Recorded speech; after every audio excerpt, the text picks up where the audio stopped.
आहेत अशा प्रकारचे या ठिकाणी आवाहन करतो आणि थांबतो. जय हिंद, जय महाराष्ट्र, जय शिवराय. आज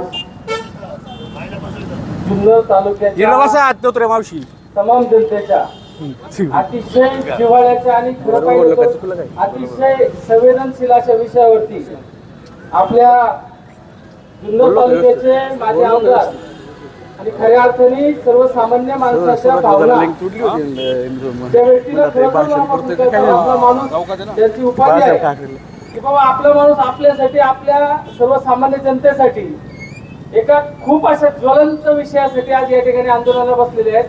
आणि मला खऱ्या अर्थाने दादा तुमचं आभार आम जनतेच्या वतीने मानायचे, जुन्नर तालुक्याच्या वतीने मानायचे की बाबा आज आपण पाहिलं की पिंपरी पेंढारवलीची जी घटना, त्याच्यानंतर पिंपोंडी इथली घटना, आळ्याची घटना, अशा अनेक घटना की निष्पाप जीवांचे बळी या ठिकाणी बिबट्याच्या हल्ल्यामध्ये जात आहेत आणि अतिशय तीव्र अशा भावना आमच्या आहेत.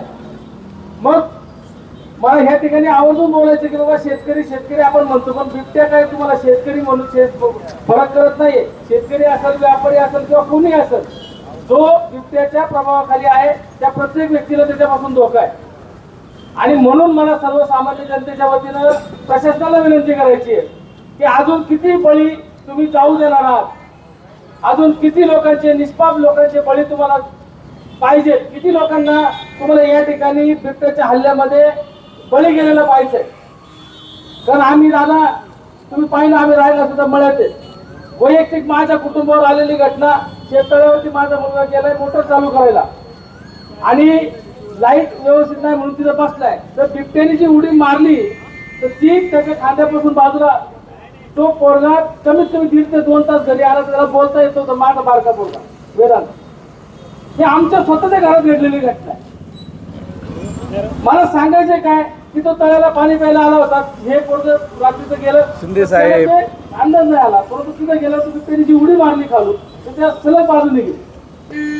देवबऱ्यावरती घटना कुठं घडणार, हे कोणाच्या बाबतीत घडणार, हे आज आपण कोणीच सांगू शकत नाही. बिबट्यांची नेमकी संख्या किती, आणखी त्या बिबट्यांच्या बाबतीत काय प्रशासनाचं धोरण आहे, वाणी साहेब या गोष्टी कुठल्याही प्रकारे स्पष्टता नाही. मुळात जुन्नर तालुक्यात बिबटे किती हा पहिला प्रश्न आहे.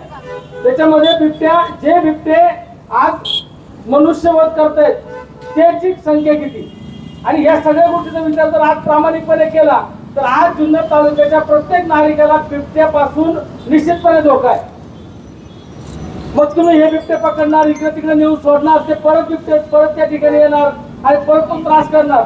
या समस्येवरती 100% हे उत्तर प्रशासनाने दिलं पाहिजे. आणि याचा बंदोबस्त जर प्रशासनाने आज नाही केला तर फार मोठं तीव्र आंदोलन या ठिकाणी दादा तुमच्या नेतृत्वाखाली आपल्याला करावं लागेल. आणि प्रशासनाला त्याच्यामध्ये जाग नाही आली तर या ठिकाणी जुन्नर तालुक्याची आम जनता रस्त्यावरती उतरल्याशिवाय राहणार नाही. आणि निश्चितपणे मी तुम्हाला एक गोष्ट सांगतो की हे जे अधिकारी आहेत, मला हे माहिती आहे की बाबा अधिकारी हा खालच्या लेवलला काम करत असतो, प्रशासकीय पातळीवरती सूत्र हल्ल्याशिवाय खालच्या अधिकाऱ्याच्या हातात काही नाही.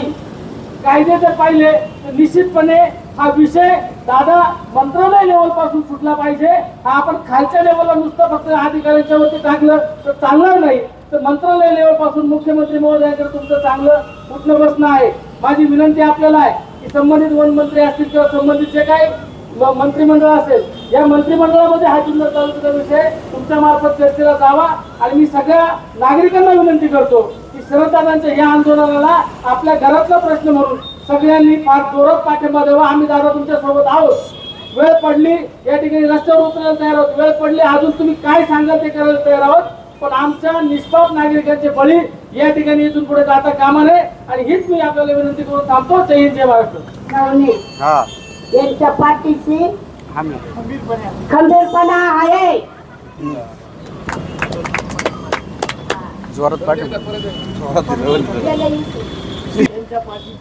खंबीरपणा आहे, खंबीरपणाने उभे आहो.